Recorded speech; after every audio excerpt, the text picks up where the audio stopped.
tanah dari sini itu lebih kuat daripada tanah yang lain gitu Pak. Karena di sini yang dikandung itu tanahnya banyak aci gitu, jadi banyak mengerat, iya, banyak lemnya gitu. Nah, semacam itu. Makanya kalau tanah sini bisa untuk alat-alat saji, untuk masak juga bisa, itu tidak bau dan bisa ini sebagai penawar racun juga. Sebelum lanjut, jangan lupa tekan tombol subscribe dan tekan juga tombol like dan nyalakan tombol loncengnya. Iya bisa, makanya empal gentong itu kan jadi racunnya itu masuk dan hawa rasa dari tanah itu keluar. Makanya itu ada perbedaan sedikit, namanya empal gentong, makanya khas itu. Nah itu pengaruh itu.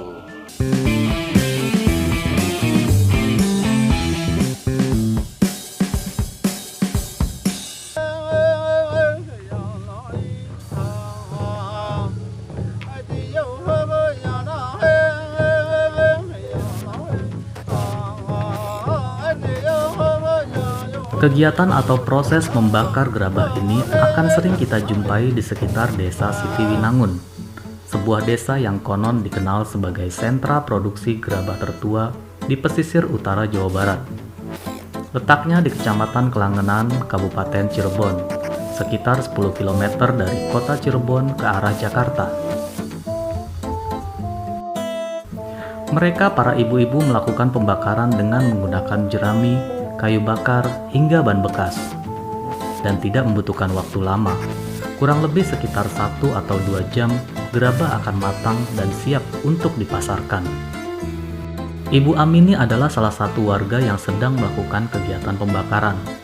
Ia adalah pengrajin yang mewarisi keahlian membuat gerabah dari orang tuanya. Dan kini Ibu Amini sedang membakar cobek serta perangkat lainnya yang merupakan pesanan dari beberapa pengusaha restoran di kota Bandung. Ya, saya sih melihatnya jagatnya aja ya, kalau suasananya bagus. Ya, makannya agak banyak. Kalau hujan terus ya sedikit. Itu 150 biji yang dibakar. Cuma 2 macam. Ya nggak pasti ya makar sih ya, apa ada yang kering. Ini 2 macam adanya cobek sama tungku kentong pal. Iya. Proses makarnya 2 jam. Iya. Menggunakan karet sama dami. Macam-macam, ada yang bikin pot, ada yang bikin tungku, ada yang bikin kentang, ada yang bikin pendil jamu, pendil buat bayi ari-ari gitu bisa. Tuh macam-macam cobek. Yang ada yang pesan mangkok, saya tuh udah punya pelanggan di Bandung. Iya, kalau ngater cobek sama mangkok.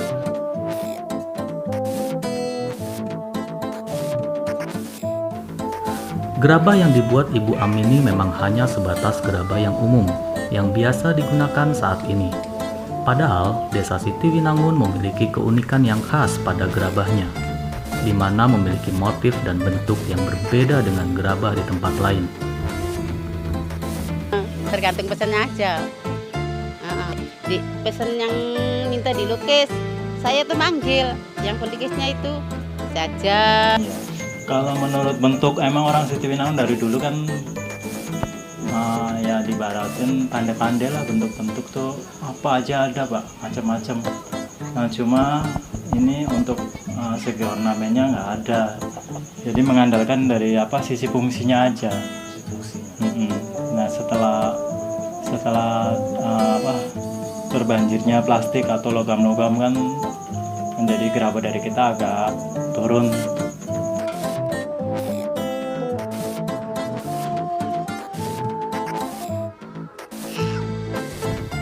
Seperti yang kita ketahui, gerabah atau tembikar adalah sebuah benda yang dibuat khusus dari tanah liat. Dan kini gerabah berkembang menjadi lebih halus melalui sebuah proses atau yang biasa disebut keramik. Sementara di desa Sitiwinangun, sebagian penduduknya masih mempertahankan bentuk keaslian dari gerabahnya. Dan semua bisa kita lihat dari bentuk dan warnanya yang terlihat alami. Yang membedakan dari kandungan tanahnya Pak. Jadi kalau di Situinaun kan tanahnya jenisnya menurut istilah keramik earthenware gitu. Jadi tanah dataran rendah yang memiliki daya lekat yang kuat gitu. Jadi kalau sampai proses pembakaran pun juga kondisinya masih kuat gitu. Di samping kekuatan tanah itu juga di mataknya juga punya itu, bahwa tanah Situinaun kan terkenal untuk netralisir masakan atau minuman segala-gala itu bisa. Bentuk-bentuk gerabah sih tetap sama Pak ya, cuma ini agak ngurangin aja untuk yang alat-alat dapur ini nih, agak ngurangin, jadi lebih ke sisi seninya. Kalau sekarang ini pas waktu saya pameran Bendara Budaya kan orang lebih ngelihat ke motif Situinaun tuh mana gitu, bukan gerabah Situinaun tapi dia lebih ke ininya, lebih kuat ininya yang dipandang gitu loh. Jadi saya lihat dari situ pasarnya, wah berarti gerabah saya harus istilahnya dirias gitu ya, pakai motif kayak gitu yang mungkin masuk ke kalangan pasar gitu. Ya.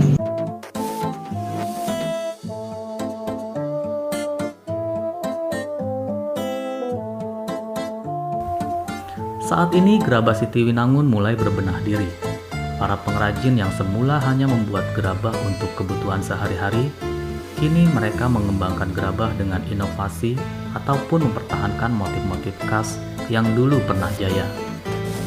Namun usaha tersebut tidaklah mudah, masih banyak yang harus dibenahi, mengingat jumlah pengrajin terutama generasi muda yang mulai melupakan warisan nenek moyang ini. Motivasinya ya, kalau lihat cerita abah saya kan dulu kan Situinaun mengalami masa kejayaan atau masa keemasan gitu loh. Dan itu benar-benar tuh bahwa dalam 1 minggu tuh berapa truk gitu kirim ke sana kemari, dan semua perajin di sini kan benar-benar diandalin dari gerabah itu udah cukup gitu, bahkan ada yang hidup berlebihan gitu. Nah saya lihat dari situ kok kenapa sekarang itu lagi. Makanya sama abah saya sama teman-teman yang ngulik gimana caranya supaya saya bisa kembali kayak masa yang dulu dengan kualitas ini yang lebih bagus dari yang dulu, atau dengan masuknya ornamen-ornamen ke bentuk-bentuk dulu gitu loh. Menelusuri jejak sejarah gerabah di desa Situinangun memang tidak mudah. Warga yang masih tetap menjadi pengrajin gerabah hanya tahu jika orang-orang tua mereka dululah yang mengajarinya.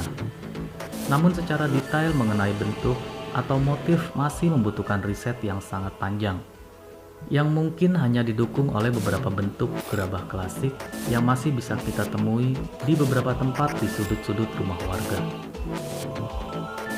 Jadi pada prinsipnya kalau ditinjau dari sejarah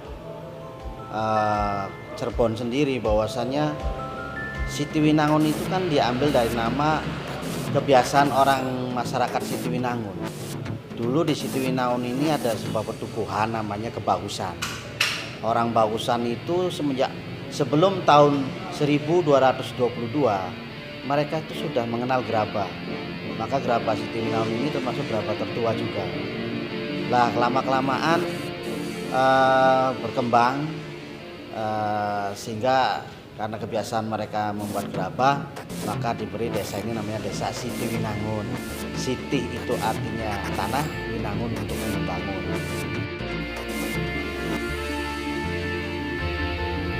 Berdasarkan sejarah serta makna dari nama Situinangun sudah jelas memiliki alasan yang kuat jika dahulu daerah ini memang merupakan penghasil gerabah tertua yang cukup terkenal.